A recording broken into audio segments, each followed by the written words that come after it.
सिंधु नदी प्रणाली तंत्र को यूपीएससी एंड पीसीएस के लिए पढ़ना मोस्ट इंपॉर्टेंट होता है दोस्तों, क्योंकि हर साल इससे यूपीएससी एंड पीसीएस में बहुत क्वेश्चन पूछे जाते हैं। तो कितने बेस्ट तरीके से मैपिंग का यूज़ करके यहाँ पर देखिए सिंधु नदी प्रणाली तंत्र को लिखा है। मतलब इसको दो पेज में मैंने बनाया है, एक दर्रा के लिए जो कि श्रेणी है, जो रेंज है, और एक इसकी सहायक नदी जो प्रमुख है, क्योंकि हर साल इससे क्वेश्चन यूपीएससी एंड पीसीएस में आते ही हैं। और मैं गारंटी के साथ बोल रहा हूँ कि इसको एक बार पढ़ने के बाद ना जो रटने की जो ये है वो खत्म हो जाएगा, और लोकेशन के थ्रू एक बार इसको पढ़ लीजिएगा ना तो माइंड में ये लॉन्ग टर्म तक याद रहेगा। और इससे बेनिफिट ये होगा ना, मेंस में आप इसको मैपिंग के थ्रू भी दर्शा सकते हैं, और प्रीलिम्स के लिए इसको एक दो बार रिवीजन कर लीजिएगा ना तो लोकेशन के थ्रू माइंड में ये हमेशा के लिए आपके लिए सेट हो जाएगा। ठीक है, तो वीडियो बहुत इंपॉर्टेंट आपके लिए होने वाली है। तो चैनल पर नए हो तो सब्सक्राइब करके आप बेल आइकन को जरूर प्रेस कर लेना, क्योंकि आपके लिए हिंदी मीडियम से हेल्पफुल कंटेंट हम हमेशा से ही लेकर के आते रहते हैं। तो चलिए अभी इस वीडियो को स्टार्ट करते हैं। तो आपको पता है ये पूरी जो है हमारी सिंधु नदी है। तो सिंधु नदी कहाँ पर है, कहाँ से निकलती है, तो हमारा कैलाश श्रेणी है। कैलाश श्रेणी के निकट हमारा मानसरोवर झील है, और मानसरोवर झील के ही पास हमारा क्या है, बोकरचू ग्लेशियर है। ठीक है, इसी से जो है हमारा सिंधु नदी निकलती है और अरब सागर में गिरती है। अच्छा ध्यान रखिएगा, ये जो हमारी सिंधु नदी आती है तो इसको तिब्बत में तो सिंगी खम्बन बोला जाता है, लेकिन ये भारत में एंटर कहाँ से करती है, तो भारत में डोमचेक नामक स्थान से भारत में एंटर करती है।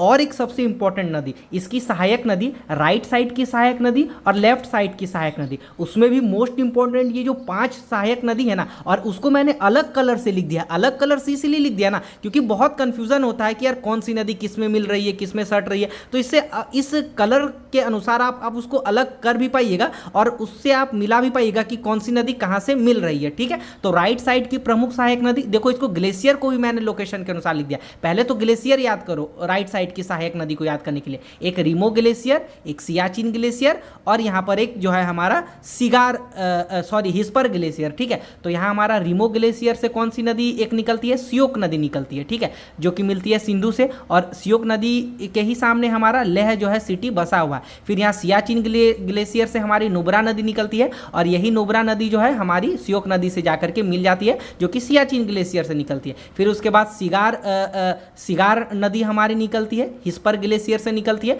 तो ये भी आपको याद हो जाएगा। उसके बाद हमारा गिलगित नदी है, जो कि सिंधु नदी में मिलती है, और इस गिलगित में ही हमारी कौन सी नदी आकर के मिलती है, हुंजा नदी मिलती है। फिर उसके नीचे हमारा काबुल नदी हो गया, काबुल नदी भी हमारी सिंधु में मिलती है। फिर उसके बाद हमारा गोमल नदी हो गया। ठीक है, तो ये भी हमारी सिंधु में मिलती है। तो राइट साइड की नदियों को, ग्लेशियर को और उसके इंपॉर्टेंट सहायक नदियों को भी कितना अच्छा से रिवीजन कराने का यहाँ प्रयास किया। फिर यहाँ पर देखिए मोस्ट इंपॉर्टेंट थोड़ा सा यहाँ पर देख लीजिए और दो नदी, एक जांस्कर नदी, जांस्कर श्रेणी नहीं जांस्कर नदी है ये। ठीक है, ये भी आकर के लेफ्ट साइड की ये नदी है जो कि सिंधु में मिलती है, और एक सुरू नदी मिलती है। ठीक है, तो ये तो रिवीजन हो गया होगा। अब देखो जो मोस्ट इंपॉर्टेंट है, यहाँ से आप इसको रिवीजन जरूर कर लीजिएगा।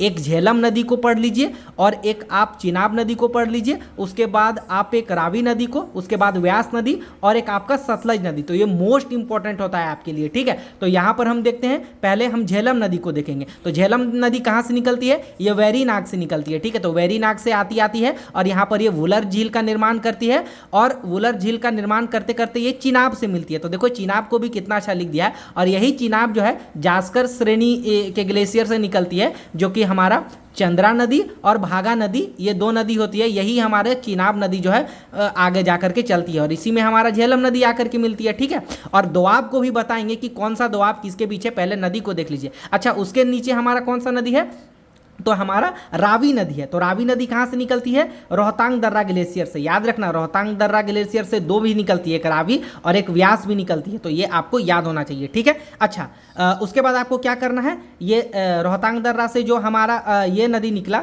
हमारा रावी नदी निकला, ये ऐसे ऐसे गया और ये चिनाब को ज्वाइन कर लिया। ठीक है, तो कलर के अकॉर्डिंग कितना अच्छा आप इसको जो है अलग भी कर पा रहे हैं। ठीक है, उसके बाद यहाँ से हमारा निकलता है कौन, व्यास नदी आता है। व्यास किसको ज्वाइन किया, तो हमारा सतलज को, यहाँ देखो ये ज्वाइन किया, और यही सतलज कहाँ से निकलता है, राकस ताल से निकलता है सतलज नदी, और ये जा करके आगे किसको ज्वाइन करता है, चिनाब को ज्वाइन करता है। और फिर इसका संयुक्त प्रवाह, मतलब ये जो डायरेक्ट हमारा सतलज है, और इसी का संयुक्त प्रवाह कहाँ जाता है, जाकर के अरब सागर में मिलता है। तो कितना ये कन्फ्यूजन दूर होगा। यूपीएससी में तो पूछा भी गया था कि कौन सा नदी जो है डायरेक्ट जा करके सतलज में सिंधु में मिलती है, तो वो सतलज था इसका आंसर। ठीक है, तो लोकेशन के अनुसार कितना अच्छा इसको आप जो है ये भी कर सकते हैं। ठीक है, और अच्छा व्यास नदी व्यास नदी और सतलज, व्यास और सतलज जहाँ पर आकर के मिलती है, मतलब सतलज में व्यास जहाँ आकर के मिलती है वहीं पर हरिके बैराज भी बना है, इसको भी आपको याद करना। अच्छा, दोआब क्षेत्र को भी याद कर लो कि किन नदियों के बीच कौन सा दोआब क्षेत्र बना है। जैसे आपने पढ़ा है ना, गंगा का दोआब क्षेत्र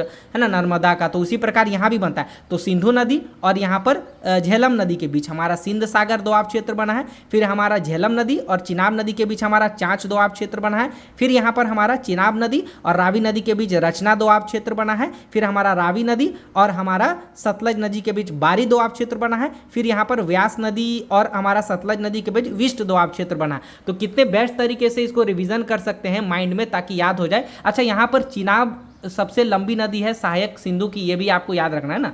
ओके, तो ये कंफ्यूजन आपको दूर हो गया होगा बहुत अच्छे से। फिर चलो यहाँ पर देखते हैं इस रेंज में, ठीक है, क्योंकि वहाँ पर थोड़ा सा लेंदी हो जाता, तो इसीलिए साइड में इसको लिख दिया। सिंधु नदी तो आपको पता चल गया होगा, यहाँ से निकलता है, ओके, जो मैंने बता दिया। अच्छा, यहाँ से जब एंटर करती है सिंधु नदी, तो देखो ये लद्दाख श्रेणी और जास्कर श्रेणी के बीच से निकलती है। लद्दाख श्रेणी के ही ऊपर में हमारा कौन सा श्रेणी है, तो हमारा काराकोरम श्रेणी है, काराकोरम रेंज है, ठीक है। अच्छा, याद रखना लद्दाख श्रेणी के पास यहाँ पर एक दुंगती नामक स्थान है, यहीं से जो है सिंधु नदी नीचे की ओर कट होती है और ऐसे बहती है, ठीक है, तो ये भी याद रखना। अच्छा, पीर पंजाल श्रेणी जास्कर के नीचे फिर हमारा पीर पंजाल श्रेणी है, उसके नीचे धौलाधार श्रेणी है। एक इंपॉर्टेंट आप यहाँ से याद कर लीजिएगा जो आपके लिए मोस्ट इंपॉर्टेंट है, ये देखो रोहतांग दर्रा ग्लेशियर से हमारा तो रावी नदी और व्यास नदी निकलता है, और ये धौलाधार श्रेणी जो ये हमारा धौलाधार श्रेणी है, इसी को जो है व्यास नदी जो है कट करती है, तो ये भी आपको याद रखना। तो कितने बेस्ट तरीके से इसको रिवीजन करके बताने का प्रयास किया है, और एक बार इसको पढ़ लीजिएगा ना, तो सिंधु नदी प्रणाली तंत्र से कोई भी क्वेश्चन आ जाए